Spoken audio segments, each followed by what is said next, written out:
દોસ્તો, મારી ગુજ્જુની મોજ ચેનલમાં આપનું સ્વાગત છે। આજની વિડીયોમાં આપણે વાત કરવા જઈ રહ્યા છીએ કે આજે તો જો પૂનમ ભાભીને લઈને હોસ્પિટલે જઈ રહ્યા છે। શું ફાઇનલી હવે આજે તેમને હોસ્પિટલે ચેકઅપ માટે જવાનું છે કે છોટું બેબીને લઈને ઘરે આવવાનું છે? દોસ્તો, ડોક્ટરે તેમને શું કહ્યું, હવે કેટલા દિવસ બાકી છે, બધી જ માહિતી મળશે તમને આપણા આ વિડીયોમાં।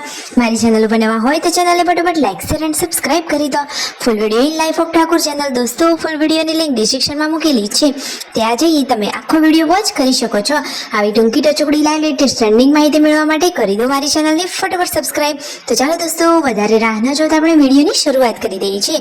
તમે વિડીયોમાં લાઈવ જુઓ કે આજે તો પૂનમ ભાભી સરસ મજાના તૈયાર થઈ ગયા છે।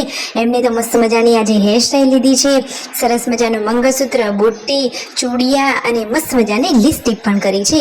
એમને તો આજે જોરદાર મજાનું રીલ્સ બનાવ્યું છે। એમનું રીલ્સ આપણે ચેનલ પર ફટોફટ આવી જશે ને એક રીલ તો મુકાઈ પણ ગયું છે, ત્યાં જઈને તમે જોઈ લેજો। તો આજે તો આટલા સરસ મજાના તૈયાર થઈ ગયા છે પૂનમ ભાભી, મસ્ત મજાનું રીલ બનાવીને હવે જઈ રહ્યા છે હોસ્પિટલે। તો શું દોસ્તો, આજે ફાઇનલી ખુશખબરી લઈને જ ઘરે આવવાનું છે? ડોક્ટરે ચેકઅપ કરીને શું કહ્યું તમને આ વિડીયોમાં લાઈવ જાણવા મળી રહેશે। તો સંજયભાઈ, રણજીતભાઈ અને પાર્વતી ભાભી પૂનમ ભાભીની સાથે જઈ રહ્યા છે, કારણ કે હવે તો તેમને હોસ્પિટલે એકલા મોકલાય જ નહીં, તો એમની સાથે પાર્વતી ભાભી જઈ રહ્યા છે। તો હવે ફાઇનલી દવાખાને પહોંચવાની તૈયારીમાં છે। તો ડોક્ટર હવે શું કહેવાના છે તમે વિડીયોમાં લાઈવ જોજો। પૂનમ ભાભી તો ફાઇલ, રિપોર્ટ ને બધો જ સામાન લઈ લીધો છે, ફાઇનલી ચેકઅપ કરવા માટે હોસ્પિટલમાં એન્ટ્રી કરી લીધી છે। તો જુઓ, ડોક્ટર પણ કહે છે કે તમારા સબસ્ક્રાઈબર તો અમને અહીંયા પણ આવીને પૂછે છે કે ફાઇનલી ખુશખબરી આવી કે નહીં। તો દોસ્તો, ડોક્ટરે ચેકઅપ કરી લીધું છે અને કહ્યું છે કે હજુ થોડોક ટાઈમ લાગશે, એટલે કે 10 દિવસ જેટલો ટાઈમ છે। તો તમને આ માહિતી સત્ય ને સચોટ લાગી હોય તો આવી લેટેસ્ટ અપડેટ મેળવવા માટે ચેનલને કરતા રહેજો ફટાફટ સબસ્ક્રાઇબ। અને જુઓ તો ખરા કે હવે આજે કોને બોલાવવા માટે જવાનું છે। આજે તો દોસ્તો પૂનમ ભાભી, પાર્વતી ભાભી, સંજયભાઈ, રણજીતભાઈ પહોંચી ગયા છે તખાભાઈના ઘરે તેમની આ નાની લાડકવાઈ દીકરીને રમાડવા માટે। તો એમના માટે તો સરસ મજાના નાના નાના કપડાં પણ લાવી દીધા છે, અને આ રહી એ નાની લાડકી લક્ષ્મી રૂપી દીકરી। તો જુઓ, અહીંયા પાર્વતી ભાભીના ખોળામાં તે રમી રહી છે। અહીંયા મહેમાનોને જુઓ ઠંડુ પાણી અપાઈ રહ્યું છે। તખાભાઈના ઘરે મહેમાનો આવ્યા હતા, તો તખાભાઈ કહે છે કે હવે જમ્યા વગર તો જવાનું જ નથી। તો ફાઇનલી એ તો તેમને હોટલમાં જમવા માટે લઈ ગયા છે। તો જુઓ, હોટલમાં જમવાનું ઓર્ડર આપી દીધું છે।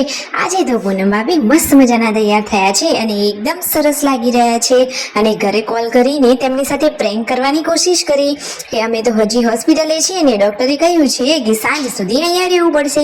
પછી પૂનમ ભાભીએ કહ્યું કે દર વખતે એવું ના કરાય। પછી એમને સત્ય ને સચોટ બધું જ ઘરે જણાવી દીધું કે જેથી ઘરે બધા ચિંતા પણ ના કરે ને રાહ પણ ના જોવે। જમવાનું ઓર્ડર કરી દીધું હતું, તો સૌથી પહેલા તો સૂપ આવી ગયો છે, પછી ફૂલ ડીશ મસ્ત મજાની જમવાની આવી ગઈ છે। બધા જ લોકોએ પેટ ભરીને જમી લીધું અને ફાઇનલી હવે ઘરે જવા માટે નીકળી રહ્યા હતા, ને ઘરે તો આવ્યા હતા આ મહેમાનો। તો જુઓ, મહેમાનો સાથે સરસ મજાની વાતોચીતો કરી અને મહેમાન તો પહેરામણી રૂપે આ સરસ મજાની સાડીઓ લઈને આવ્યા હતા। તો ભાભીઓ માટે મસ્ત મજાની સાડીઓ આવી છે। રાતનું જમવાનું રેડી થવાની તૈયારીઓ થઈ ગઈ છે। શિલ્પા ભાભી અને જુઓ તેમના મમ્મી શું વાતચીત કરી રહ્યા છે કે તમને ભૂતથી બીક લાગે છે કે નહીં? દોસ્તો, ભૂત એવું કંઈ હોય ખરું? તમે જલ્દીથી કોમેન્ટ કરીને અવશ્ય જણાવજો। રાતના જમવામાં છે સેવ ટામેટાનું શાક, રોટલી, છાશ અને દૂધ। તો બધા જ લોકોએ હળી મળીને જમી લીધું। Like, share and subscribe my channel.